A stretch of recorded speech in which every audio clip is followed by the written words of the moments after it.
Welcome viewers to another episode of Wealth Wednesday. It is said that 70% of wealthy families will lose their money by the second generation and 90% will lose their money by the third generation. We want to have a conversation about children and money today. Keeping our children in the dark about issues surrounding money will have consequences later on in life. We might have financially illiterate children. We might have children who cannot make basic decisions surrounding money. Children who cannot know how to budget. Children who cannot know how to make goals.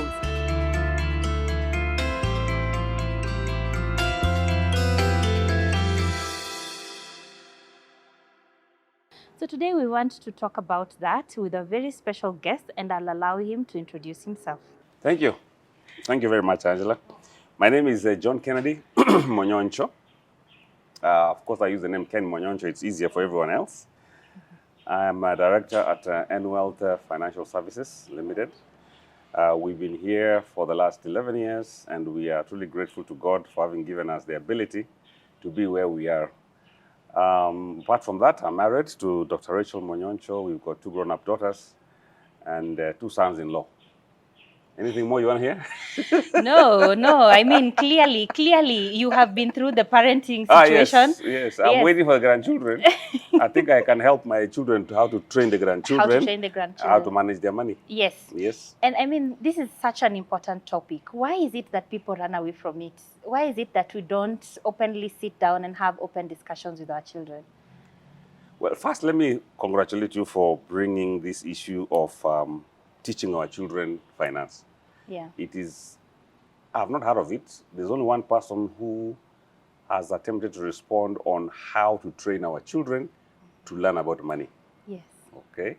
And not having brought up this topic, I think it's very important that families out there take their time to think through this process and to help them or help their children to be able to understand how money works. Yeah. Now, if you look at today's generation, the 25, 26, 27, who have got parents probably with sufficient wealth, or you can say good wealth. Yeah. The children, they can still be children at 25. The children are not thinking about work. No. They are only thinking about spending. Yes.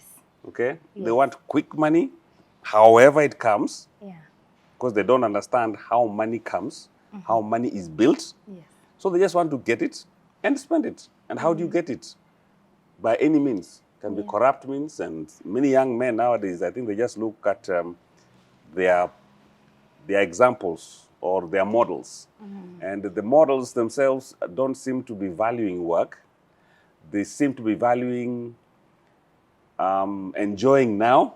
They don't want to procrastinate any need. Everything must be consumed today. And therefore, when the children see that, that's exactly how they will be. Yeah. So our society, for sure, we will definitely have a problem. Anybody who is probably 15 and above and has never understood what money is all about, what is going to happen is that they will just consume the wealth that their parents have built. Yes.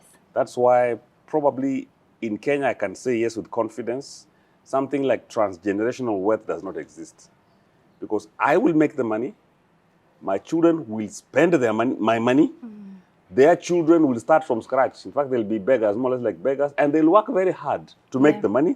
And my great-grandchildren will eat that money, and the cycle continues. And therefore, there is no transgenerational wealth because they don't understand what money is about. Yeah. They think it's just for consumption. Yes. Yeah. And you know the tagline YOLO, yeah? You only live once. You only live once. Yeah. Very selfish tagline for me because you're only thinking about yourself. Yes. You don't think about your children or your children's children. Yeah. And that is very scriptural. Yeah. That a wise father leaves an inheritance for his children's children. Not even for himself, for his children's children. His grandchildren must enjoy the wealth that he has. Yeah. But if it's a YOLO issue, that has got many other societal repercussions. So even as we are starting these conversations on finances, and even as we are preparing ourselves, to be more financial savvy, to be more financially educated, so what steps do you think we as parents can take to prepare our children, on personal finance and money management? It's a very broad question, Angela. It's a very broad question. Yeah. For me, when I was preparing and thinking through the questions you sent me earlier, what I did after going through the questions, I did a general, probably strategies that you may want to put in place, which Yes. cover basically all your questions. So I don't know from which place. Let's go through I the will strategies. enter. So I have about 7 of them. So we'll discuss around the 7. Okay. And then from there you can raise whatever questions as we move on, Okay. which probably will be useful. But before I do that, I think it's very important that we know that children, they are learning, they establish habits at around the age of 7. So it's not just about children. It's about, are you able to place the children in different categories so that you can be able to share in bits and pieces what they can be able to learn. All So right? giving relevant information. So giving relevant information. Yeah. But we're saying don't go beyond year 7. Even year 3, year 4, you can show them money. This is money. This is money. Yes. This money is very important. Yes.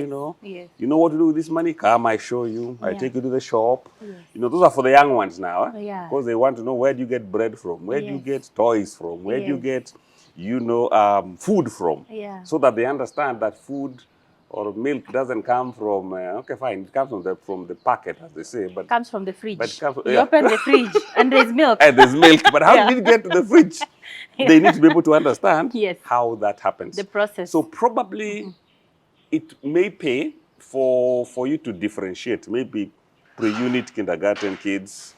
Yeah. You can also classify maybe primary school kids, then high school kids, anybody Yes. teenage and above. Yes. All right, you're 13, 14. By the time you hit 13, 14, you should be able to have established certain habits. Yeah. But the information or the strategies that probably I'll just talk about we will maybe another day be able to classify. So what do I teach for this grade, and what do I teach for this grade? Yeah. All right. So, but whatever I have here to share can be able to cover the whole process. Yes. All right. Yeah. So let me start with the first one, which is basically starting with the basics. And I have said, starting with the basics, that's number 1. What are the basics?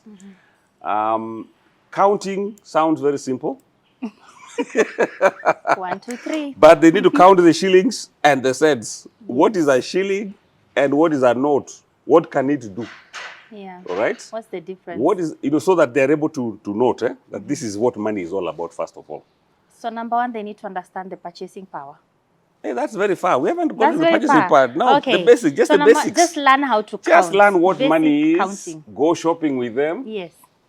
So that when you buy, you tell them, hey, young man or young girl, this is bread and it is costing 50 shillings. What is 50 now? They must have counted 50. Yes. 1, 2, 3. Say, hi, 50 shillings. Said, yes, it's 50 shillings. So when I'm telling them I'm going to be giving you 50 shillings, the pocket money, they understand what ideally close to what the value is. Yeah. Or to where the stuff that they're buying or they're getting from the shops, where they come from. When you, go on. Okay. So number 1 strategy is we expose our children to money. Yes. That's number 1. Very important. Don't say, I never have money. I don't know whether you people, your parents always told you.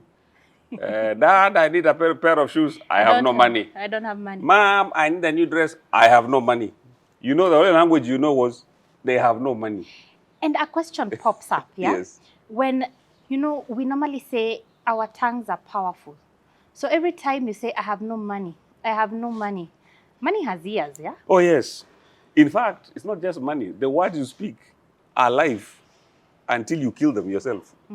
Life in the sense, if you don't stop saying that I have no money and start saying, look here, I have money, but not now. Yes. All right, I have funds, but not now. Wait, we'll get that money later on. Yes. Or just explain why you think that item is not important then. We can get it later on. Yeah. It's about procrastinating the Delayed gratification. gratification. Delayed gratification, yes. Yes. It is delayed gratification, which is the discipline, Yes. which our children should be able to know. And that's why before the interview, I was telling you that when you look at how we have grown up, Yes. we've been brought up in very difficult circumstances. You can imagine if your parent always told you there is no money, you grew up the same. You never saw his money anywhere. Yeah. So what money habit will you develop? You know, I'm also thinking about what that does to the children as they come up. So they come up to be these adults who they were so used to getting no's. They want to be yes men to their children. So you want to say yes to everything. You're in the supermarket, the child throws a tantrum. Yes. Yes. I want a toy. Yes. I want, the biggest, birthday. Yes. Yes. So how do we, discipline ourselves even as parents from just accepting everything? Teaching our children delayed gratification, teaching our children that there's a budget. We don't just get things because we can. How do we do that? We are getting there. Those are good questions.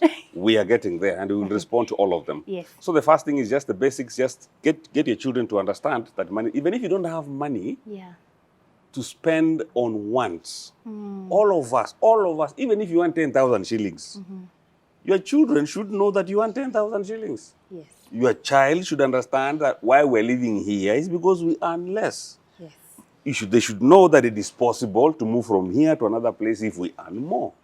The children should understand that. Don't just tell them nothing, no money, hakuna, please don't ever ask me of anything. No, that then doesn't help. In terms of finishing what I had started saying before the interview was, if we've not been brought up in a way of being taught how to raise money, it's going to be a big challenge, but not impossible, for the new parents or for the existing parents to start teaching their children about money. I know money becomes very personal. I mean, there are couples who live together, they don't know what each earns because it's a very personal thing. This is mine. Please, you should not know. Even if the children ask you how much you earn, you tell them it's none of your business. You should not know how much I earn. Why? I'm not sure whether it's because you think they will ask you for money. Yeah. I'm not sure why we feel fearful, but it's such a personal thing that we need to reach a point where we can open up and say we can actually frankly talk about money. Yeah. If that doesn't happen, my beloved viewers, I doubt whether this interview will be of use. That must be the starting point from the parents' perspective. They must open up because everything I'm sharing here is about opening up. And then secondly, if we are absent parents, it's not going to help us. Are you seeing, these are the societal issues I was telling you. Yes. You are an absent parent. You are never there. You don't know how the child is growing. You don't know what they're eating. You don't know what's going on in school. At what point will you teach them about money? It can't work. There must be a total commitment so that when they're learning, because we have, and you agree with me, that children learn from observation. Yeah. It's what they see, and that's what they do. If you're not there to show them to see, they will never do it. Yeah. So we are starting from an assumption that we are available, we are there for our children, we are there with them, and we are willing to take time to take them through. Intentional parenting. Very, very important. Yes. Very important. In fact, the runaway investors, runaway consumers we have today are people who never had parents who are intentional about their lives. Yeah. So basics, number one. Number two, once you've taught them that, the next step we want to talk about is how do we instill now savings habits? Because that's what I know you're interested. Yeah. The question has to cover how do I instill savings habits? But they must also be in a place where they understand why do I want to save? What's the benefit? For what purpose? Why do I want to save? Yeah. All right. Why do I want to save? And that's the point where you can even just challenge them. Tell them that what do you want to buy? What would you like to have? They can tell you, Dad, I want a toy. You want a toy? Okay. We need to find a way of buying that toy. Unless I set aside some few shillings, we haven't reached a point where we're talking about how you can help your children to save. Maybe you can be giving them 10 shillings a week or 30 shillings a month or whatever. So they need to earn. They need to know where money comes from. And one of the ways we will talk about a bit later is to show them earning power. That money must be earned. Money cannot just be received for nothing. Yes. There must be a quid pro quo. I give you and you give me. Yeah. All right? Okay. When we get there, we'll talk about There are things they can do around the house, you know. If you can come and wash my car, I'll be happy to pay you 50 bob, 100 bob, you know. I'll be very happy to be paying you 100. You'll be happy to be washing my car every day because I'll pay you 50 bob. Yes. And in a month, you'll have made so much money. Yeah. Now, that money you make is what you save, and from the savings is what you're able to buy what you need to do. Yeah. Savings is important because, first of all, it teaches you what we talked about, delayed gratification. All right? You can spend it later. Yes. It teaches you discipline, which is very important as a child grows up. Thirdly, it teaches you setting goals. Yes. Do you know how setting goals, I sometimes look at my life difficult. and I pity myself because I had never heard about goal setting for a, I don't know, I think I heard about goal setting when I was around 41. Can you imagine? 41? 41 Okay. goal setting. And do you know, the person who I learned from was actually my brother. Okay, he said he wanted to retire. He was around 26. Yeah. And he told me by 40, he wants to retire.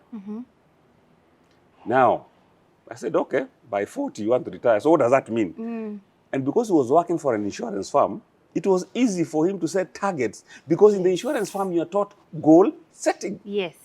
I was a nice public servant. So public service, there are no goals. You just work in the morning, go You back. roll in the with the evening. punches. You roll with whatever Yeah. comes. And I never took it serious, and I never got to understand until I started reading books at around 41. Now at 41 is when I began reading many books. I understood about what it means to set goals, what to say, where I want to go, how do I do it, how do I get there. Yeah. Now, why should my child wait until he or she is 41 to start setting goals? Exactly. So saving can help them develop that discipline of actually setting goals. That they can actually set goals, they can actually achieve them. You can talk about short-term goals. For children, they prefer short-term things. Don't tell them 10 years. No. Tell them at the end of the month, if you can save in 3 months, you can get the shoe you want. That will motivate them. If you can be able to save probably for the next 6 months, we'll be able to take you to the park, amusement park. Or at the end of the term. Or at the end of the term. Yes. You know. And once they do that, it becomes part and parcel of their life. Yeah. If you give them pocket money, for example, I'm not sure what many parents do, but if you give your child pocket money, 1,000 bob, Yes. and they decide to save 10%, you can motivate them to say, whatever you save, I will match it. If you save 100 bob, I'll give you 100 more. If you save 200, I'll give you 200. So now you're teaching them about interest. I'm teaching them, first of all, about not interest. I'm just encouraging them. You see, I want to encourage the practice. So if you save, I will help you to do the saving. If you don't, if you consume everything, then that's all you have. That's it. All right? So there is an importance in terms of saving. So the first thing, let them know about money. Second thing, teach them how to save and the importance of saving. Okay. Now, of course, you must be somewhere around doing it yourself. My children always used to ask me, Dad, tell us, how come we're always going on holidays? How do you go on holidays every year? I tell them, we'll sit down and tell you. I told them, this is what I do. This is what I do. I set aside this money. So at the end of the year, we can all go on holiday. And the children are very good at accountability. Yes. By the way, once you tell them that, they will be your accountability partner. Oh, They'll yes. be checking. Yes. Are you putting aside the money for the holiday? You know? Yes. In fact, nowadays, they keep on telling me, so how did you manage? How did you manage that? We can't go on holiday. We're in our own homes, but even now to go. I said, you better start saving. Yes. You must save money for you to think or to plan whatever you want to plan. So saving is important. So once they start putting that money aside at a young age, that will be a practice which they can continue doing so. I kept on telling my children, I have a savings account. The money I have, I put in a savings account. There's money I use in a current account. They can be asking me, Dad, but you have nothing in your account. I'm seeing there's nothing. I said, yes, I never keep money just in an account. I keep them in a different account in terms of for saving purposes. So they knew that all the time I was actually doing what? Saving. So those are the first 2 points. Yes. All right? The third one is show them or create an opportunity for them to earn. Now, is there an age where you should not earn? No. In fact, most of the billionaires we have and millionaires in dollar form, in dollar terms, Yes. even in Kenya, these are people who began earning with their hands actually around 8, 9, 10, 11. Yes. In fact, I tell people, if you want to be a millionaire by 30, you better have started doing business by the time you're 10 years. And we can learn a lot from the Indian community. Yes. You have a shop, your child will be there, helping you, receive the money, handing out the things from the shop. But as Africans, we don't do that. No, money is, to us, money is so sacrosanct, nobody should touch it. It's me, I'm the one who should touch it. Yeah. I'm the person who understands, you don't understand. And we're doing a disservice to our children. And that is a big disservice to our children. It's better you get to know about money, misuse it, learn how to use it, know what is good about it and what is not good about it. I think, as you say, the Asian community, it's a perfect example of training. That is now by doing. Yes. It is no longer I am in the shop, yes. It becomes a sixth sense. Yes, for you as it is. Yeah. So that is something which we need to borrow. Yes. And I hope a few of us can do that, especially for your businesses. Yes. Part of the beauty about that community is that then they are able to provide skills for their children to continue into the future. I met one investor here in Babadogo. The daughter went to do an MBA finance so that she can become the chief finance officer of the company. Okay. The son went to do engineering, so when he comes back, he becomes the COO because he's in charge of engineering. All right? Why? For the business to continue. Yes. It's a family business. Yes. But and those businesses will last generations. Oh, in fact, the person, the current CEO there is actually third generation. Third generation. Us, we're not interested in those things. Our businesses don't last. You pass away and that's it. The wrangles begin. And that's the end. And maybe you are not meant to have business. I don't even know whether we should be talking about owning businesses. Maybe we should just be employed for the rest of our lives. we should be earning money from salaries, not necessarily doing businesses. We are correcting that. Yeah, we are correcting that with this conversation. I pray this conversation does. Yes. And it helps many others. So these opportunities. Yeah. For example, forget about, there are chores you can do in the house. Yes. Like if you have a young child, they tell you, go clean your room. I can't pay you for cleaning your room. No. You must do it. Yeah. Because it's part and parcel of family chore. But maybe cutting the grass, I can tell you, this grass, I'm leaving it to you.